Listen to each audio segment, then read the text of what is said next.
will hear more of in home design circles in the coming months, the coming year, is the phrase boho chic. It's going to be everywhere in the design world. We predict it. We're calling it now. I've got proof in the form of a picture, this picture. In fact, I spotted this brand new floor display at the uber trendy West Elm just last week. Their new Bohemian Collective line is a head turner, and it captures the essence of what this style really is. So a free-spirited design with bold use of color, texture, and global design elements. It has bohemian and also hippie influences, and it's a perfect fit for vintage lovers, thrifters, and do-it-yourselfers, because all of those found pieces add drama, and they add a sense of story to your space. Jennifer Reed is here to tell us how to spot, collect, and enjoy vintage boho chic. It's so good to see you. Hi, it seems like every era kind of circles back with this new style spin, if you will. So is this how we're going to be reliving the 70s? Definitely. Yeah? I think, yeah, you look at this and you feel that 70s vibe, but I think it's like the good parts of the 70s, right? Like no shag carpet, no carpet on the walls, but like really fun, good things from the 60s and 70s. So this updated version of boho chic, then, who do you see this style appealing to? So I think this style really appeals, like you said, to DIYers, to people who love to thrift, people who love to go to flea markets. I also think it appeals to people who love to travel. You know, people buy really cool things when they're traveling. Those and they curated items. Absolutely, and they want to bring it back and put it into their home. I think it appeals to incredibly creative people. People who are willing to kind of throw the rules out the window and be like freestyling, free-forming, like free of rules, you know, and just kind of decorate with what they love and what's meaningful to them. It's so interesting, too. Yeah. Even just walking into this little vignette you've staged for us in the studio, you just want to touch the pieces. You want to talk about the pieces. Yes. It brings up that creative conversation. For sure. So for me, it's always helpful when a new trend or a new style enters the scene to identify sort of some tastemakers, some style makers, people to watch. I have to let it ruminate and think about it for a while. Yeah. Who would you recommend we keep our eye on? Okay, so for me, the one who really defines this bohemian chic is, her name is Justina Blakeney. Okay. And she is a designer out of LA. She's the one that kind of actually really penned. She wrote a book called The New Bohemians, and she kind of penned this whole kind of this 21st version of bohemian decorating. And so she has a couple of things that are like really make boho chic appealing to people.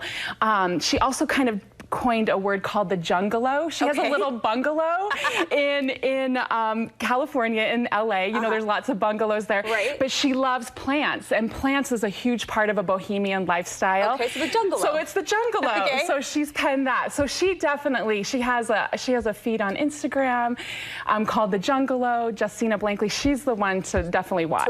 Yeah. Well, today we're turning to you, and you know we love to lean on you for that vintage expertise. And you know me, I love vintage. I love thrifting, but I have to ask, and I'm going to do it sensitively, but can we thrift boho chic and have it look presentable and not too shabby and too worn? Yeah, I definitely think you can. And I think it's like with any decorating style, you don't have to go crazy. You don't have to like throw everything in one room. You don't have to build a jungalow. Exactly. Okay. You know, if that's not your style, some people do build jungalows, but if that's not your style, like for example, you can just take a really cool throw that has, you know, a vintage boho vibe to it and throw it over a chair. Like this here? Yeah, yeah. So this is a tapestry. Oh, wow. Yeah, it's a beautiful vintage tapestry. So the thing that's awesome about boho chic is you can use things so many different ways.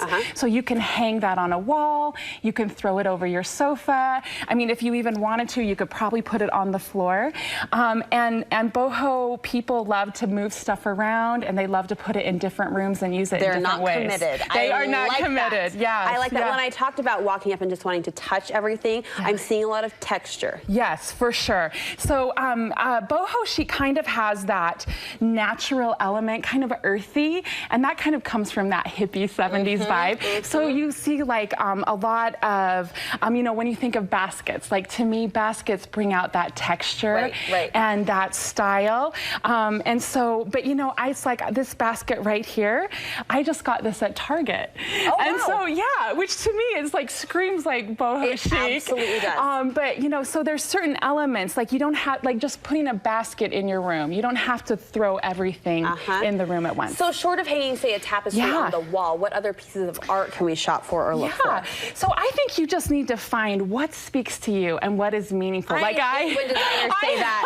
Go with what speaks to you. I'm like, no, you tell me what should speak to me, and then I'll start talking. So I love florals, right? Okay. I love florals, and so I just started like collecting these old floral paintings. Yeah, down front.